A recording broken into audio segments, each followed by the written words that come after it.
कई साल पहले की बात है। गांव के वैद्य के बेटे अनुभव ने गांव में अपना नया चिकित्सालय खोला था। अनुभव को शहर से पढ़कर आने के कारण उसे दवाइयों का बड़ा ही अच्छा ज्ञान था, जिसके कारण गांव वाले सिर्फ उसी के पास आते थे। इससे उसकी अच्छी आमदनी होती थी। अनुभव का एक ही सपना था कि वह किसी खूबसूरत सी जगह पर अपना घर बनाए, जहां पर बहुत ही शांति हो। इसलिए उसने गांव से कुछ दूर जंगल और गांव के बीच में एक शांतिपूर्ण इलाका देखकर वहीं पर घर बनवाने की सोची। गांव से उसके घर की दूरी मात्र 15 मिनट की थी, इसलिए उसे अपने गांव में बने क्लिनिक में जाने में कोई खास असुविधा भी नहीं होती थी। सब कुछ बढ़िया चल रहा था और वैद्य का बेटा दिन दूनी रात चौगुनी उन्नति कर रहा था।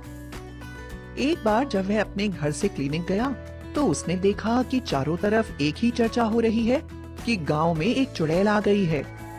लोग कह रहे थे कि उस रोड के पास एक झोपड़ी में एक तांत्रिक औरत रहती है, जो भेड़ों की बलि देती है और जादू टोने मंत्र तंत्र किया करती थी। लोगों को जब यह पता चला तो सबने मिलकर उसे खूब पीटा था और उसी वजह से उसकी मौत हो गई थी। तब से वह चुड़ैल बनकर इस रोड पर भटक रही है और कई गांव वालों का उसके साथ सामना भी हुआ है। वैद्य के बेटे को गांव वालों की बुद्धि पर बड़ी ही हंसी आई और उसने कहा, आप लोग चिंता मत करिए, जल्दी ही चुड़ैल प्रदूषण के कारण मुझसे ही दवाई लेने आएगी। और सब लोग हंसने लगे। बात आई गई हो गई। लेकिन एक दिन जब वैद्य का बेटा क्लिनिक बंद करके थका हारा अपने घर लौट रहा था, तकरीबन 11 बजे का समय था। वह पूरी गति से अपनी कार चलाता हुआ अपने घर जा रहा था। अचानक उसकी कार के सामने एक भेड़ आ गई और भेड़ को देखते ही उसने जोर से ब्रेक मारे। तेज आवाज के साथ ही गाड़ी रुक गई और भेड़ ने उसकी तरफ जब मुड़कर देखा तो वह हैरान रह गया। भेड़ के मुंह में किसी औरत का सिर था। वैद्य के बेटे को तो काटो तो खून नहीं। वह डर के मारे सोचने लगा, भेड़ जैसी जानवर तो मांस मछली को छूती भी नहीं है और इसने इंसान का सिर अपने मुंह में पकड़ा हुआ है। यह तो असंभव है। यह जरूर कोई अनहोनी है। शायद गांव के लोग सच ही कह रहे थे। वैद्य के बेटे ने अपनी गाड़ी पीछे की तरफ मोड़नी शुरू कर दी। वह चाहता था कि गाड़ी को मोड़कर वापस वह क्लिनिक की तरफ चला जाए। जब उसने गाड़ी को मोड़ा और गाड़ी को क्लिनिक की तरफ दौड़ाना शुरू किया तो वह यह देखकर हैरान हो गया कि वह भेड़ धीरे धीरे बड़ी होती जा रही थी और तेज गति से उसकी गाड़ी के पीछे दौड़ रही थी। उसके मुंह में अभी भी एक औरत का सिर था। भेड़ के शरीर के साथ सिर भी बड़ा होता जा रहा था। वैद्य के बेटे का डर के मारे बुरा हाल हो गया था। वह बुरी तरह से चिल्ला रहा था, बचाओ बचाओ बचाओ। वैद्य के बेटे ने सोचा, आज तो मौत निश्चित है। वह अपनी गाड़ी को फुल स्पीड में दौड़ाने लगा और वह भेड़ देखते ही देखते एक चुड़ैल के रूप में बदल गई और कार के आगे आकर खड़ी हो गई। वैद्य के बेटे ने गाड़ी को रोका नहीं और लगातार गाड़ी को दौड़ाता रहा। अचानक उसकी गाड़ी जोर से चुड़ैल से टकरा गई। उसने सोचा, जरूर वह अब मेरा पीछा छोड़ देगी। लेकिन वह गाड़ी से टकराते ही चुड़ैल हवा में उड़ गई। वैद्य के बेटे ने सोचा, अब मुझे बिना गति को कम करे दौड़ते चले जाना चाहिए। आगे चुड़ैल नहीं नजर आ रही है। मैं कार वापस घर की तरफ मोड़ लेता हूँ। अचानक उसकी नजर कार के पीछे पड़ी तो चुड़ैल पीछे की सीट पर बैठकर उसे एक टक देख रही थी। वैद्य के बेटे की सांसें थम गईं और वह बच्चों की तरह जोर जोर से चिल्लाने लगा, बचाओ बचाओ बचाओ। चिल्लाते चिल्लाते उसकी आवाज भी बंद हो गई, लेकिन उसने गाड़ी नहीं रोकी। वैद्य के बेटे का दिल जोर जोर से धड़क रहा था। उसे समझ में ही नहीं आ रहा था कि वह आगे क्या करने वाली है।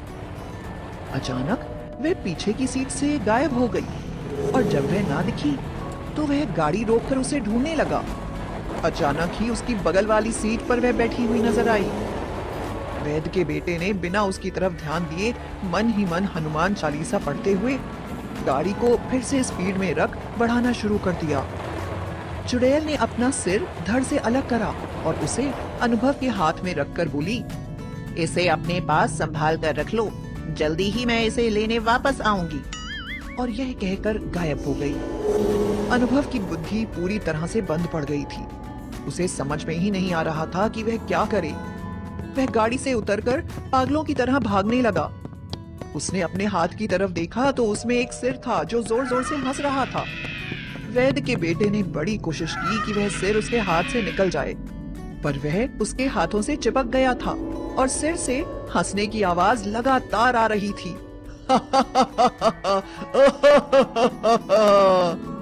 थोड़ा आगे जाने पर उसे एक औरत दिखाई पड़ी जिसके शरीर पर सिर नहीं था और वह अपना हाथ बढ़ाकर आगे आ रही थी और वैद्य के हाथों में चिपके सिर से आवाज आ रही थी, मुझे वापस दो, जल्दी वापस दो। उसने अपने दूसरे हाथ से उस सिर के बालों को खींचकर उसे जोर से सिर कटी चुड़ैल की तरफ फेंक दिया और भागता हुआ अपने घर की तरफ जाने लगा। उसके पीछे देर तक हंसने की आवाज आती रही। चुड़ैल बार बार कह रही थी, तो मैं तेरे पास इलाज कराने आऊंगी, चिंता मत कर, बहुत जल्दी ही तुम अपना इलाज कराने मेरे पास आओगे।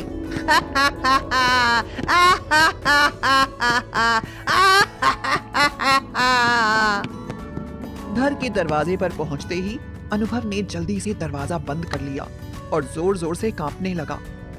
उसके माता पिता को जब यह बात का पता चला तो उन्होंने कहा, तुम चिंता नहीं करो, हम सुबह ही तांत्रिक के पास जाकर इसका कोई उपाय ढूंढ लेंगे। माता पिता की बात सुनकर वैद्य का बेटा अपने कमरे में सोने के लिए चला गया। उसने कपड़े बदलकर जैसे ही कमरे का दरवाजा बंद करा और वापस मुड़ा तो डर के मारे उसकी जान निकल गई। उसकी आंखों के सामने ही सिर कटी हुई चुड़ैल अपना सिर हाथों में लिए हंस रही थी और कह रही थी, मेरा इलाज कर दो, मेरी तबीयत बहुत खराब है, तुम्ही ने तो कहा था ना, मैं अपने इलाज के लिए तुम्हारे पास आऊंगी।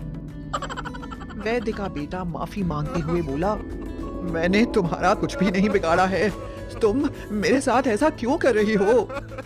चुड़ैल ने कहा, मेरी मौत के जिम्मेदार तुम ही हो। शायद तुम भूल गए जब गांव वालों ने मुझे मार मार कर मेरी हत्या की थी। मैं अपनी जादुई शक्तियों से अपना घायल शरीर लेकर तुम्हारे पास आई थी, पर तुम क्लिनिक बंद करके 1 हफ्ते के लिए बाहर चले गए थे क्योंकि तुम अपना नया घर बनवा रहे थे। वैद्य होते हुए भी तुमने अपने मरीजों की चिंता किए बिना इतने दिनों के लिए अपना अस्पताल बंद कर दिया, जिसके कारण मेरी मृत्यु हो गई। और मेरी मृत्यु के साथ ही मेरी शक्तियां समाप्त हो गईं और मेरा शरीर मेरी झोपड़ी के पास पहुंचने से पहले ही बीच सड़क पर गिर गया।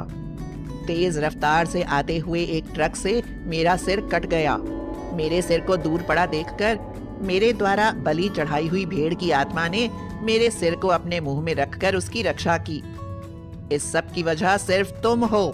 अगर समय पर तुम मेरा इलाज कर देते तो आज मुझे इस हाल में नहीं रहना पड़ता।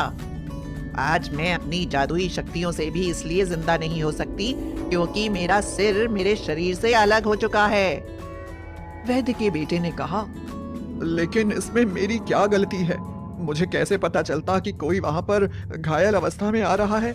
मैंने तो सभी गांव वालों को कह दिया था कि यदि किसी को जरूरत हो तो वह मेरे घर में संपर्क कर सकते हैं।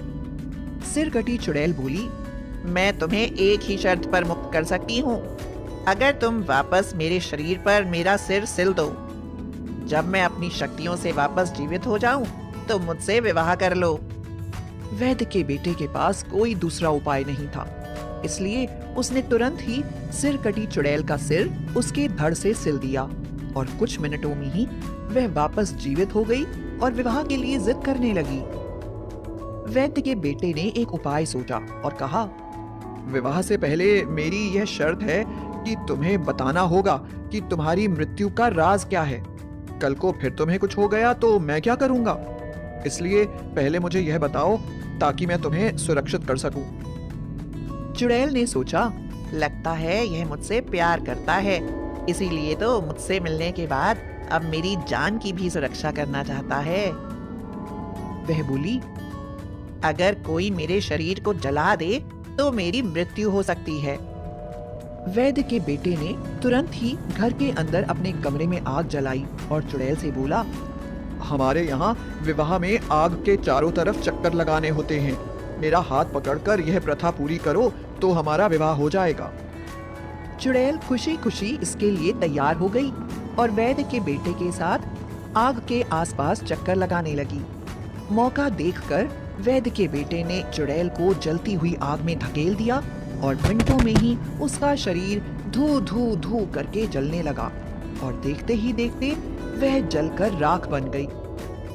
वैद्य की बेटे की बुद्धिमानी से सिर कटी चुड़ैल के प्रकोप से गांव को हमेशा के लिए मुक्ति मिल गई और सब लोग खुशी खुशी रहने लगे। Like a Hellcat.